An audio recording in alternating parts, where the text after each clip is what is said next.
So, langsung aja kita bahas.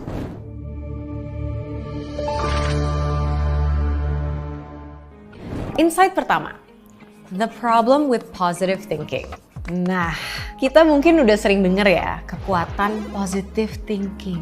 Biasanya kalau kita lagi ada masalah, orang di sekitar kita tuh akan menyarankan buat udahlah positive thinking aja. Tapi tahu nggak sih, ada sebuah artikel di New York Times yang menyebutkan bahwa positive thinking itu justru bisa menghambat kita loh. Kok bisa sih? Menurut artikel tersebut, positive thinking itu bisa menipu pikiran kita seolah kita sudah mencapai tujuan. Sehingga malah melemahkan usaha kita untuk mencapainya. Penulisnya memberikan contoh. Misalnya, kita gagal total saat ujian dan kita tipe yang positive thinking. Pasti lulus. Nah, kalau kita mendapatkan nilai yang jelek, kita tuh bukan cuma sedih karena kegagalan tersebut, tapi kita juga jadi menyalahkan diri sendiri. Seharusnya aku bisa positive thinking nih sekarang. Aku harus ngambil pelajaran dari kesalahan ini. Tapi kok aku masih ngerasa sedih ya? Bayangin aja betapa menderitanya kalau kita punya mindset seperti itu. Dan penulisnya menggambarkan juga, situasi ini tuh bagaikan kena tinju 2 kali.